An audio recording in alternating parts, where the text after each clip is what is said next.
Hello बच्चों, let's read the question. Question है what is the importance of amino acids for us.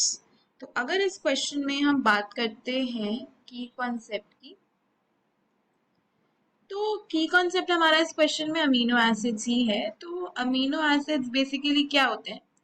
Amino acids are the building blocks of protein.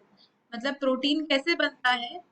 जब amino acids आपस में जुड़ते हैं और amino acids जुड़ के बनाते हैं peptide bonds, right. Peptide bonds बनाते हैं क्योंकि अमीनो एसिड्स में क्या होता है, आपके पास एक तो COOH ग्रुप होता है और एक NH2 ग्रुप होता है। तो हर अमीनो एसिड्स में ये दोनों ग्रुप तो होंगे ही। अमीनो मतलब NH2, एसिड मतलब COOH। तो इनमें पेप्टाइड बॉन्ड्स की फॉर्मेशन होती है। पेप्टाइड बॉन्ड्स होते हैं CONH टाइप के जो बॉन्ड्स होते हैं, इनको हम पेप्टाइड बॉन्ड्स बोलते हैं। और जब अमीनो एसिड यूनिट्स जुड़ती हैं पेप्टाइड बॉन्ड की वजह से, तो प्रोटीन्स की फॉर्मेशन होती है। अब देखो, आपका ये जो अमीनो एसिड है ना, ये दो कॉन्फ़िगरेशंस में एग्जिस्ट करता है। एक तो L फॉर्म में एग्जिस्ट करता है और एक D फॉर्म में एग्जिस्ट करता है। तो L अमीनो एसिड्स जो आपके होते हैं, बेसिकली ये कॉन्फ़िगरेशन है, रिलेटिव कॉन्फ़िगरेशन है।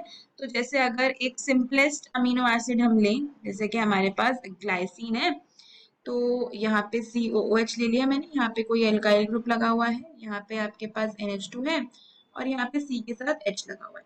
इस तरीके से आपने ले लिया।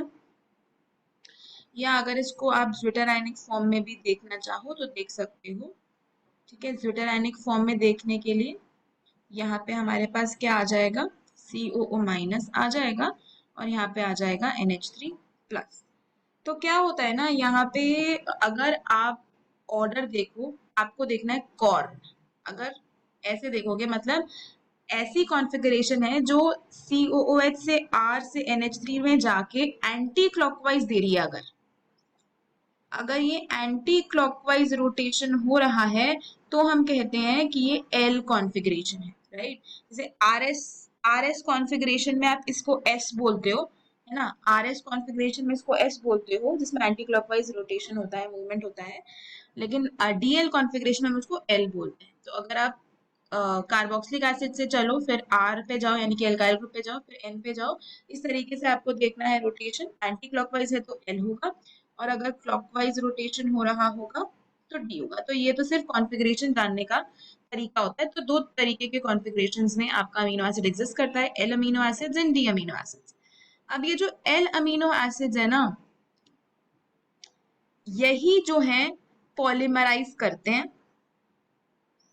जनरली L अमीनो एसिड्स ही पॉलीमराइज करते हैं टू फॉर्म द प्रोटीन्स जो हमारी बॉडी में हमें चाहिए, या हमारी बॉडी में जो अमीनो एसिड्स है उसके लिए जो आपके जो एल आइसोमर होता है, जो L अमीनो एसिड्स हैं, वो पॉलीमराइज करते हैं और D नहीं करते, क्योंकि हमारी बॉडी में जो एंजाइम्स हैं वो रिकॉग्नाइज करते हैं L अमीनो एसिड्स को ही, राइट।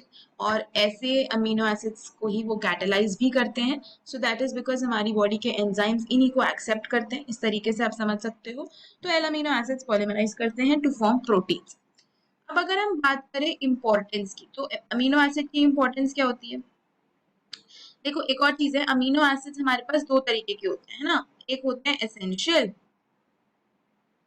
एक होते हैं नॉन एसेंशियल। एसेंशियल वो हो गए जो हमें अपनी डाइट के थ्रू लेने पड़ते हैं, हमारी बॉडी में प्रेजेंट नहीं होते। नॉन एसेंशियल वो होते हैं जो हमारी बॉडी में ऑलरेडी प्रेजेंट है, उनको डाइट से लेने की जरूरत नहीं होती। अब इंपॉर्टेंस क्या है अमीनो एसिड की? एक तो ये ग्रोथ एंड मेंटेनेंस में हेल्प करता है ना। Growth and maintenance of life में हेल्प तो करता है। और क्या काम होता है इसका, और कोई इंपॉर्टेंस? जैसे कि बायोलॉजिकल बफर्स में भी अमीनो एसिड्स का यूज किया जाता है, और नाइट्रोजन स्टोरेज में भी इसका यूज होता है, और इसका यूज किया जाता है और दूसरे कंपाउंड्स बनाने में, है ना। फॉर्मेशन ऑफ अदर कंपाउंड्स में भी अमीनो एसिड्स का यूज हो सकता है। ये भी एक इसका इंपॉर्टेंस है। तो ये कुछ इंपॉर्टेंस हो गए आपके अमीनो एसिड्स की, और यही इस क्वेश्चन का आंसर हो गया। Hope you understood it well. Best of luck.